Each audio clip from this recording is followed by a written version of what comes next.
everyone, this is Elias from RevMatch Media, and today we're going to discuss my week with the 2023 Kia Sportage Hybrid SX-Prestige all-wheel drive auto. Yeah, that title is never-ending. Probably just as never-ending as that tank of gas that we had it with. Yeah, the thing would not go down. Let's get started.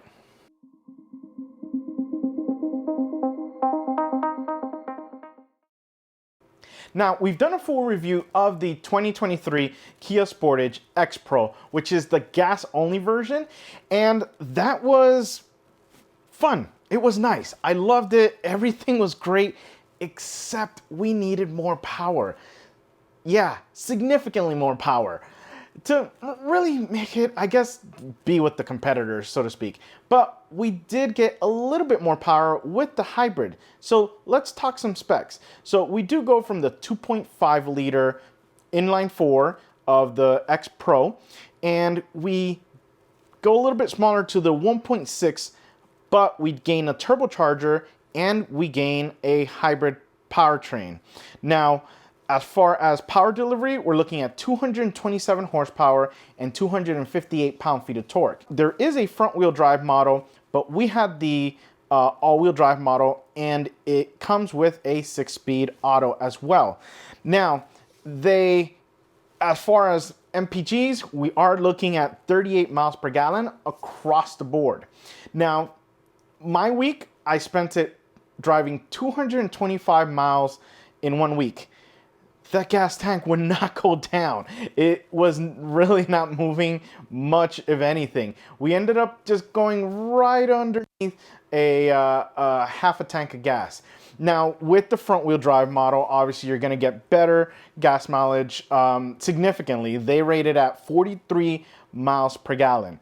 Yeah, so if you don't need the better, if you don't have inclement weather or don't need an all-wheel drive system, adventures, or like I said, inclement weather, then go with the front wheel drive. Front wheel drive, you're gonna get significantly more MPGs. Again, going from 38 to 43 is a pretty big jump, and obviously you're not paying for the all-wheel drive system. More parts, just more more premium, so to speak. But yeah, when we got down to it, a couple of things I did like. That we did have the eco mode. So that was one of the things that I loved about this. We had an eco mode because of the hybrid. We didn't have the eco mode in the gas model, which I feel like it definitely should have had it. But it was nice to have that eco mode because again, it made the most out of the battery system on there. One thing, and it was pretty cool because you can change like the little gauge, when you change the drive mode, the little, I guess, shifter knob or dial, shifter dial, or gear selector dial was changing. So nice little touch. You can kind of see, what mode you were in, and obviously the speedometer will change depending on what you have it set to reflect on your drive modes. One thing I couldn't just kind of get a grasp on is they had a coasting guide. So it was basically, it says activating the coasting guide helps users save fuel. It displays the word coast to recommend when to release the accelerator.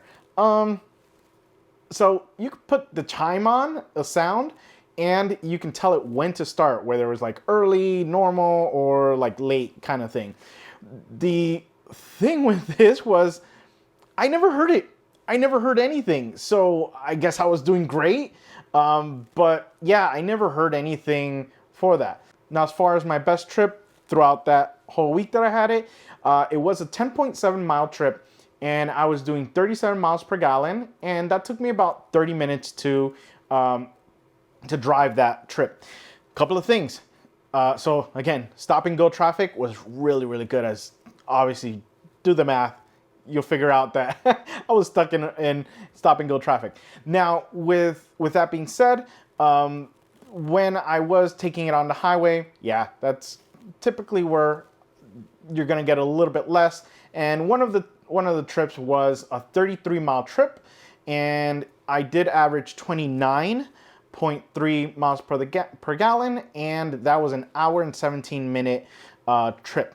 So yeah, so you can see the difference. It is going to vary. Again, your right foot is what's going to determine that. But again, even at those varying degrees, I never heard the coasting sound. So, and it's on. It was on. It was definitely on.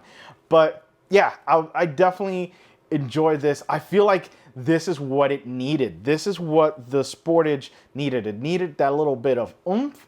And now this isn't the plug-in. The plug-in hybrid does give you even more power, which, yeah, that's probably what I would recommend and definitely suggest you guys go for as well. You're gonna pay a little bit more premium, but you're definitely gonna get the better performing Sportage in the line. Not the best looking one though. I just wish the X Pro came with a hybrid, just those off-road kind of meteor tires, just that color, that green color we had it in was so nice. But yeah, I guess it is what it is. Kia, can you just give us let us pick and choose the things we want, because I feel like you guys and my YouTubers really said, my YouTube audience said, Kia is like right there giving you exactly what you want, but in different trims. So it has great things in this trim and great things in the other trim. Just get it in one. That's what we need. But the other thing that I kind of was let down with this was the, so we did have the fuel economy. It does show you kind of like a little graph, and I was excited. I was like, cool, I'm gonna be able to document this and give you guys, every little trip, except that I didn't realize that the graph is only a 75-minute window.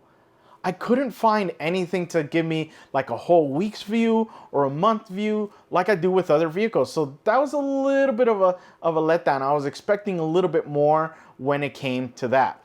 Oh, one more thing, and to help you out, and this was one of the greatest things that I loved about the Kia EV6, is that when we have the hybrid, we do get the driver-only AC mode.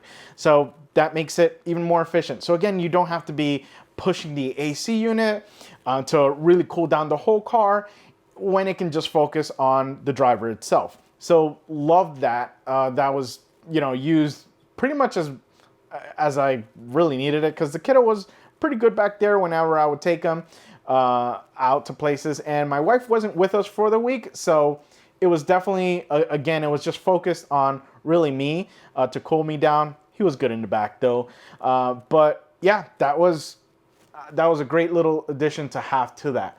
But overall, definitely loved having the Kia Sportage in the hybrid. It was the power we needed. It definitely was the power we needed, but it's not the power we want. We want more. So definitely go with the plug-in hybrid. Oh, and forgot to add that gray, that matte gray is so nice. So at least, yeah, we had we didn't have the cool green, but we had the awesome gray as well. Well, guys, I hope you enjoyed my quick talk about my week with the 2023 Kia Sportage Hybrid SX Hybrid all-wheel drive auto. And remember, find the right gear. See ya.